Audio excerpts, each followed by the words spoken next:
우리가 이제 드라마나 영화를 보면 그 해피엔딩의 그런 결말을 많이 보게 됩니다.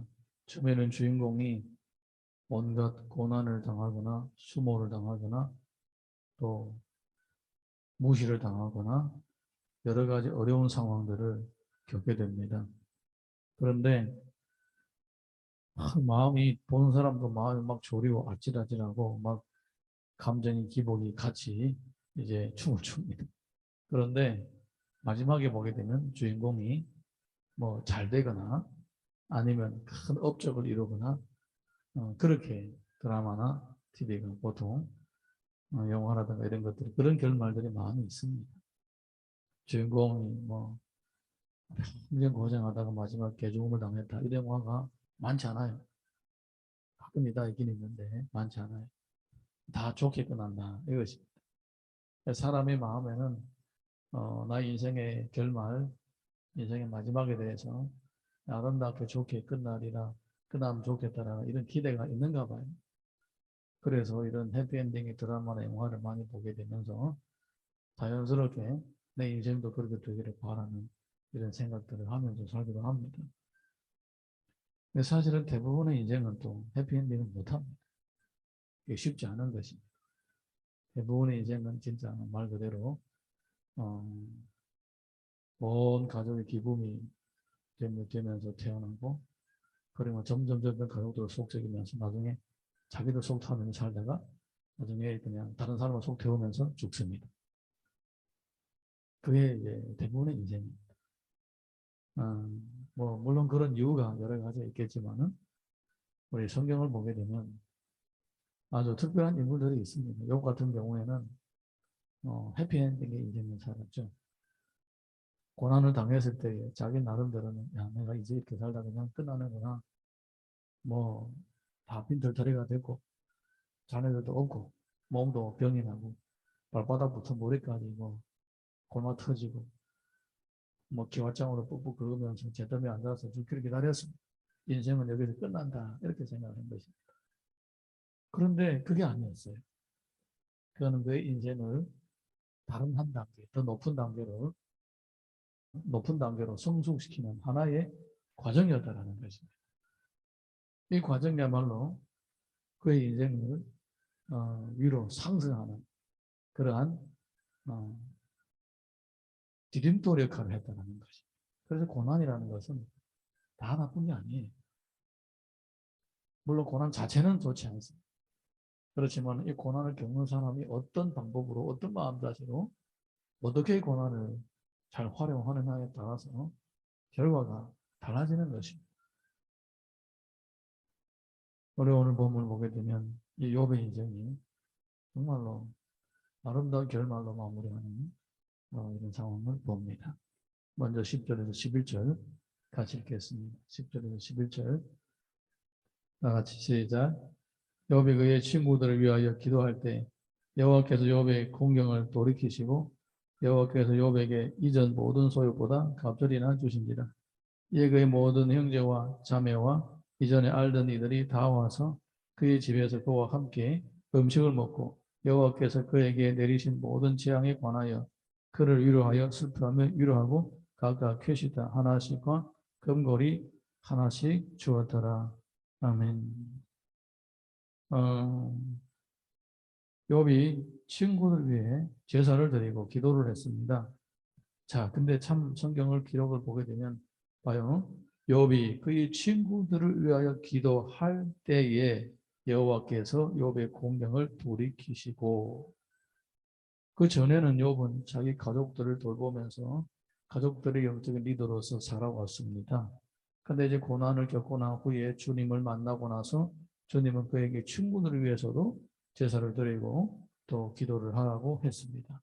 이제 영적인 책임을 하나 더 지어준 것입니다. 이제 친구들까지도 위해서 섬기라고 이렇게 하나님 말씀하십니다. 욥이 그대로 했을 때에 그의 삶에는 회복이 시작이 되는 것입니다. 여러분, 우리 인생의 전환점, 우리 인생의 변화는 믿음의 성숙에 따라서 이루어진다고 어제 우리가 말씀을 나눴습니다. 네. 내가 믿음이 성장하지 않고 성숙하지 않은 상태에서 아무리 애를 써도 계속 제자리에서 맴돌고 있게 되는 것입니다. 그거 보고 병목현상이라고 합니다. 병목현상. 병이 배는 이만큼 크다가 목줄 가서 확 돌아갑니다. 네, 그 다음에는 이제 목에 가가지고는 더 이상 이제 넓어지지 않습니다. 인생이 어떻게 왜 이제 병목현상을 겪게 되느냐? 내면의 변화가 없기 때문에 그런 것입니다. 내면의 변화. 속 사람의 변화가 없으면 계속 인생의 징크스에 빠지게 되는 거예요. 계속 고달에서 맴돌게 되는 거예요. 징크스란 말 아시죠? 축구 차다가 어느 팀하고 차이만 하면 지는 거. 그런 거 보고 징크스로. 다른 팀하고도 참 이기는데 심지어 그 팀을 이긴 팀하고 싸워도 이기는데 그 팀하고 싸우면 지는 거예요. 그리고 징크스라고 합니다. 인생에 징크스가 있는 거예요. 그 문제만 걸리면 넘어지고 시험 드는 거예요. 네. 항상 거기에서 걸려 넘어지는 거예요. 그게 뭡니까? 발전이 없는 거예요. 발전. 내면의 변화가 없다라는 거예요. 내면의 변화가 있어야만이 성장이 일어나고 성숙이 이루어지는 것입니다. 해피 엔딩은 모든 사람이 있는 것이 아닙니다. 네. 이렇게 지속적인 발전과 성장을 계속 이루어가는 사람에게 점점 더 좋은 미래와 더 넓은 길이 열려지는 것입니다. 할렐루야. 여호와께서 그의 공경을 돌이키시는 그 시점이 어디냐? 친구들을 위해 제사를 드리고 기도할 때였다. 그만큼 성장하니까 그에게는 하나님의 회복의 은혜가 시작이 되는 것이었습니다. 그리고 보게 되면 친구들이 와서 그를 위로한다 하면서 계속 상처를 더 아프게 하고 상처에다가 소금을 뿌렸습니다. 근데 이번에는 어떻게 됩니까? 친구들이 와서 가족들이 와서 그를 위로했습니다. 이제야 진짜 위로를 받게 되는 거예요. 여러분, 위로는 하나님이 먼저 하시는 거예요. 사람의 위로를 받겠다고 뭐 누가 좀 말 한마디 해줬으면 내 마음이 시원하고 누가 칭찬 한마디 해줬으면 참 좋겠다 이런 생각은 다 잘못된 생각이에요. 순서가 잘못된 거예요. 잘못된 것보다 순서가 잘못된 거예요. 하나님이 먼저 하셔야 그 다음에 사람들이 하는 것이 내게 효과가 일어나는 거예요. 하나님으로부터 은혜 받은 다음에야 사람들이 또 오심과 말 한마디도 그게 다 은혜가 되고 나에게 피가 되고 살이 되는 것입니다. 이제 와서 위로하고 또 식사도 같이 하고 그리고 캐시타 그 당시에 쓰는 화폐죠. 화폐 그리고 금고리 이제 빈 털털이 가졌습니다. 아무것도 없습니다. 이제 먹고 살아야죠. 그러니까 이제 뭔가를 이제 주는 거예요. 금고리도 주고 돈도 주고 현찰도 주고 이렇게 욥을 도와주는 거예요. 구제하는 거죠. 가족들이 욥을 돕기 시작하는 것입니다. 그 전에는 들여다보지도 않았어요. 7일 동안 저 먼 데는 친구들도 왔는데 가족들, 친척들은 안 오는 거예요. 형제들은 안 오는 거예요. 성경 참 재밌죠. 이제는 오는 거예요. 하나님이 위로해 주십니다. 이제는 사람들까지도 다 위로하려고 오는 것이 하나님이 그를 이제 그의 인생을 새롭게 해주시니까 이제 그의 인생이 삶 가운데서 물질적으로도 새롭게 해줄 사람들 찾아오는 거예요. 이 영적인 순서를 우리가 제대로만 이해를 하고 실천한다면 해피 엔딩의 인생이 얼마든지 가능한 것입니다. 자, 우리 12절에서 15절 읽어보겠습니다. 12절에서 15절 시작. 여호와께서 욥의 말년에 욥에게 처음보다 더 복을 주시니 그 양 14,000과 낙타 6,000과 소 1,000결이와 암나귀 1,000을 두었고 또 아들 7과 딸 3을 두었으며 그가 첫째 딸은 여미마라 이름하였고 둘째 딸은 구시아라 이름하였고 셋째 딸은 게렌하복이라 이름하였으니 모든 땅에서 욥의 딸들처럼 아리따운 여자가 없었더라. 그들의 아버지가 그들에게 그들의 오라비들처럼 격을 주었더라. 우리가 그렇게 은근히 말로는 하지 않지만은 속으로 바라고 있는 이 결말. 결국 갑절의 은혜. 양이 14,000, 소가 1,000결이, 나귀가 1,000, 이렇게 모든 재산이 갑절로 불어나게 된 거예요. 가만히 있어서 불어난 게 아닙니다. 욥이 원래 유능한 사람이에요. 욥이 원래 시험을 당하기 전에 재산을 봐도요. 양이 7,000이요, 소가 500, 암나귀 500, 재산이 어마어마합니다. 그거 다 가만히 있으면 저절로 생기는 거겠습니까? 욥이 원래 유능한 사람이에요. 유능한 사람이에요. 그래서 그렇게 거부가 된 거죠. 그런데 이제 쫄딱 망했죠. 하나도 남지 않고 다 없어졌죠. 근데 이제 위천이 생기니까 또 다시 일어나는 거예요. 근데 이번에는 오히려 갑절이 된 거예요. 갑절. 네. 원래부터 그런 은사가 있었던 것 같아요. 재산을 불려가는 은사. 여러분 재산을 불려가는 거 그거 다 하는 게 아니에요. 은사예요, 은사. 네.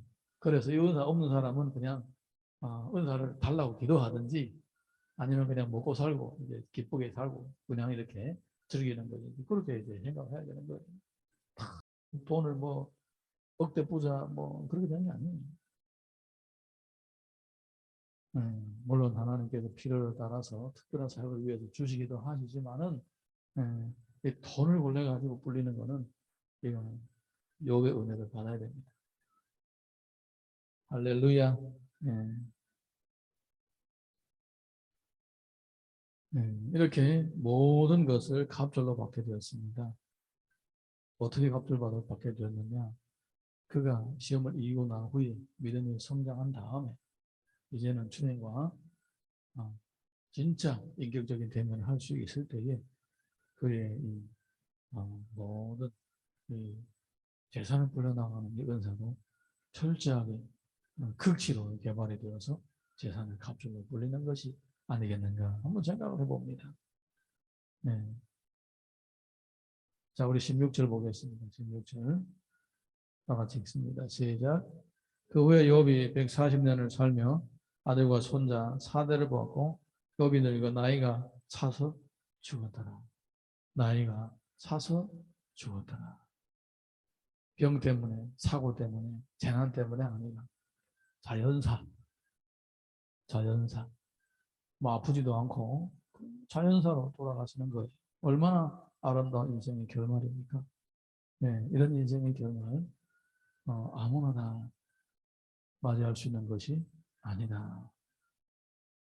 이거는 이렇게 믿음이 성장하면서 주님의 뜻 가운데서 경건하게 사는 사람들에게 주어진 은혜입니다.